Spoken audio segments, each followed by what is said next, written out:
Salut chers amis en Jésus-Christ et bon dimanche à vous tous.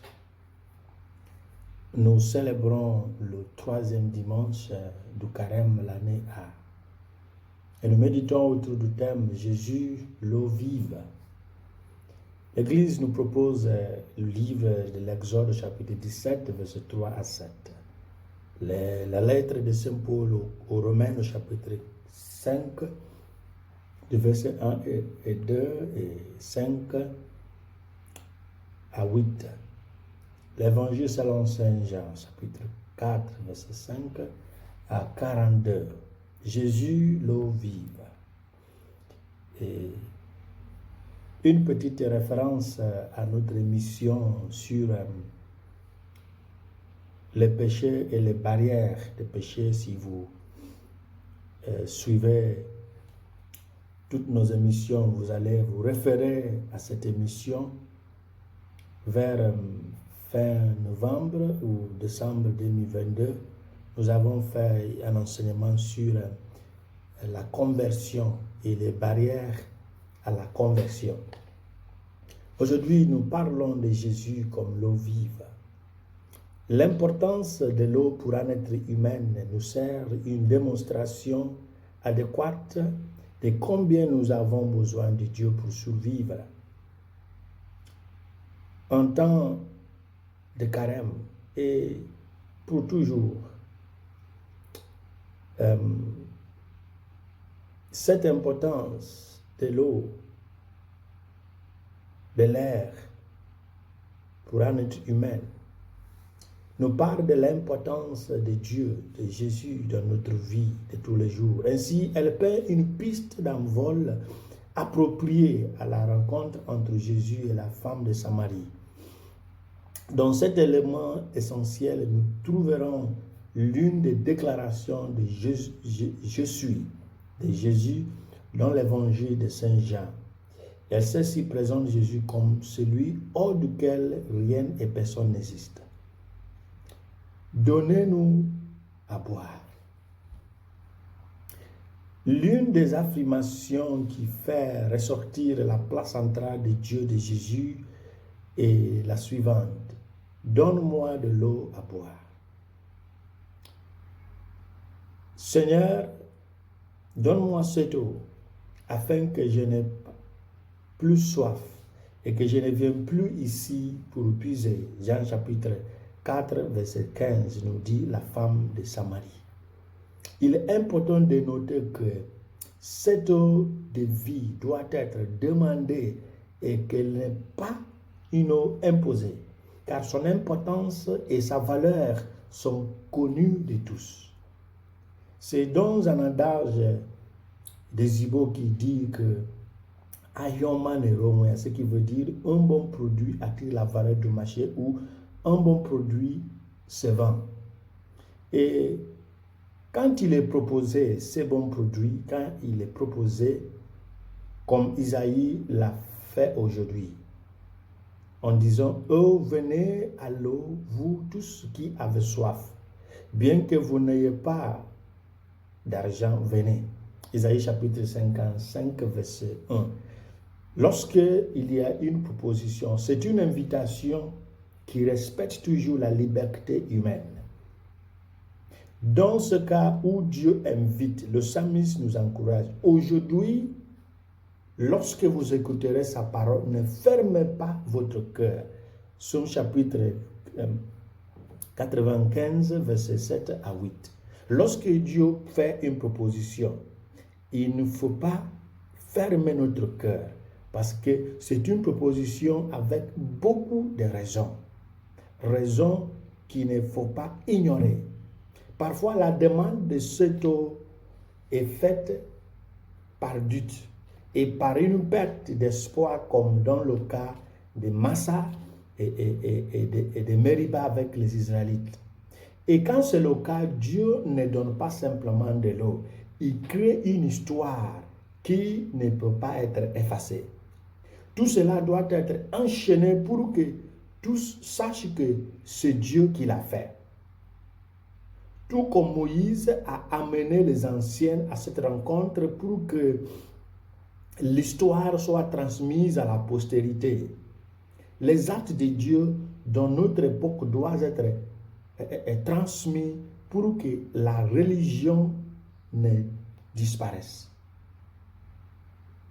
Moïse doit également utiliser le même bâton avec lequel il a frappé la mer Rouge pour indiquer que c'est toujours le même grand Dieu qui agit, qui fait toutes ces merveilles, bien que le style reste toujours le même.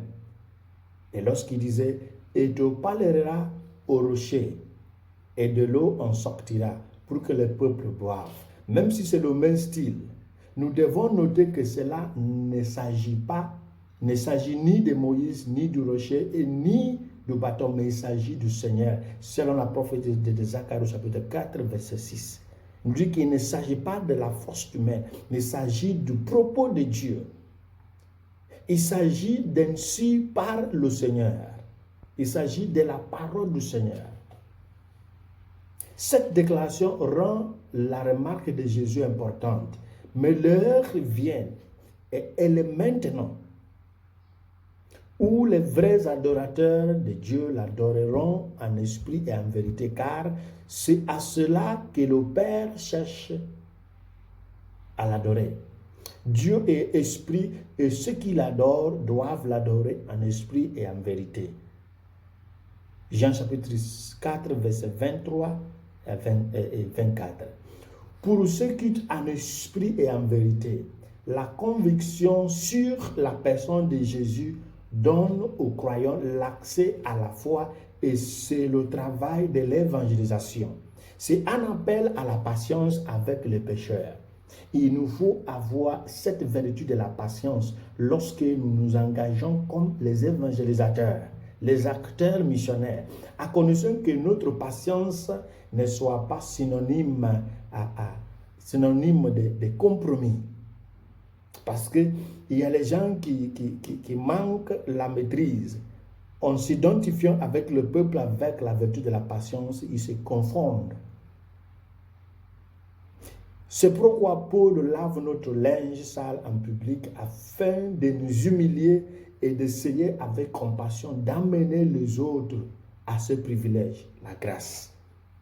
Paul dit, alors que nous étions encore impuissants, au bon moment, Jésus-Christ meurt pour les impies, mais Dieu montre son amour pour nous en ce que, alors que nous étions encore péchés, le Christ est mort pour nous tous.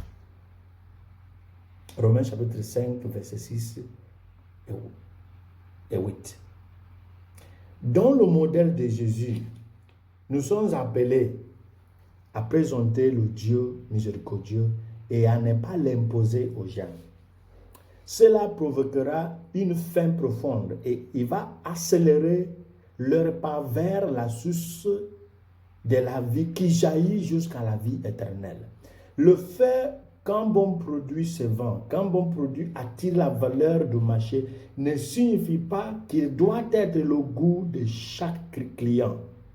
Les spécialistes du marketing doivent maintenant faire de bonnes publicités pour ces beaux produits afin de convaincre les acheteurs, les consommateurs. Et cela ouvre toujours la voie à une relation individuelle et directe entre les spécialistes de marketing que nous sommes comme les évangélisateurs et le client ou l'acheteur qui est notre cible, qui sont notre cible de l'évangélisation. Lors de la première approche de Jésus avec la Samaritaine, elle a mis une barrière. C'est pourquoi j'ai fait une référence à notre mission sur la conversion et les barrières à la vraie conversion. Et nous avons dit que la conversion vient au stade où nous dirons, venez et voir celui qui m'a dit tout ce que j'ai fait. Et nous avons dit que lorsque nous n'avons pas cette conviction de dire que cet homme, cette prédication, cette rencontre m'a tout révélé, tout ce que j'ai fait, la vraie conversion ne sera pas possible. Tu es juif. Comment se fait-il que tu me demandes à moi, une Samaritaine, de te donner à boire? Les Juifs, bien sûr, ne s'associent pas avec les Samaritains. On peut remonter à la saga de la déportation suite à la conquête d'Israël par le roi Nabucodonosor pour démontrer ce qui se passe entre les Juifs et les Samaritains. Une petite histoire que nous allons trouver dans 2 Rois chapitre 17, verset 24 à 41. Et 41. Nous n'avons pas assez de temps pour parler, mais vous avez lire pour comprendre une des versions par rapport à l'origine des Samaritains. Maintenant, nous allons voir la progression dans la foi, ce qu'on appelle la pédagogie christologique, lorsque Jésus, par son esprit et par les vrais évangélisateurs, approche une situation de péché, une situation qui a besoin d'une conversion. Il y a la patience de Jésus envers la cible, la femme. Et cette patience a donné naissance à la conversion. Touchée par l'inimitié historique, cette femme a décrit Jésus comme un juif. Mais Jésus a refusé d'être offensé par cela. Il s'est attaché à faire la volonté du Père.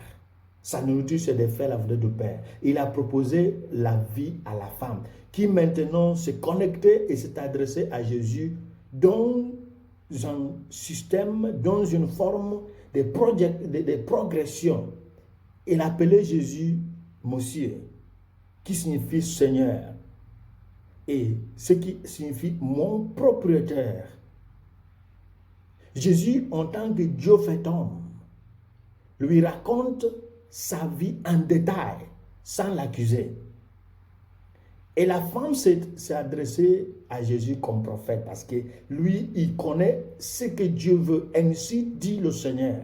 Il ne peut plus se cacher. À ce moment, l'histoire que Jésus lui a révélée, lui a indirectement sonné, ça lui a donné quelque chose. Ainsi, par le Seigneur, devient le message. Elle ne peut plus cacher ses péchés. C'est pourquoi elle était obligée de partir voir ses proches. Venez voir celui qui m'a dit tout ce que j'ai fait. Peut-être il est le Christ. Et quand les peuples sont venus, ils sont venus vérifier et dit, nous ne croyons pas parce que vous nous avez dit, mais parce que nous avons vu et nous avons vérifié qu'il est le sauveur du monde. Donc Jésus ignore les insultes qui nous arrivent lorsque nous voulons faire revenir les perdus, les prodigues vers le Père. Il y a toute une progression qui nous invite à ne pas laisser les perdus en perdition. Bien-aimés en Jésus-Christ, si l'eau de Jésus nous donnera la vie, parce qu'il est capable de nous conduire à la vie éternelle, il faut que l'enseignement soit la clé qui ouvre. Parce que beaucoup n'arrivent pas à cette eau parce qu'il manque la connaissance de cette eau vive. C'est pourquoi il nous faut comme les envoyer à communiquer le vrai message. Et nous qui le communiquons, nous demandons au Christ aujourd'hui, qui est l'eau vive, de nous permettre de ne pas désirer l'eau sale, parce qu'il nous arrive de désirer l'eau sale, qui nous donne la grâce de désirer de l'eau vive, qui nous donne la vie pour pouvoir rester en mesure d'inviter les autres à cette eau qui jaillit jusqu'à la vie éternelle. Comme un cerf désirant l'eau courante, que nous restons toujours désirant de l'eau vive qui est Jésus et qui nous accorde sa bénédiction au nom du Père et du Fils et du Saint-Esprit. Amen. Jésus, l'eau vive, nous avons et nous aurons toujours besoin de vous.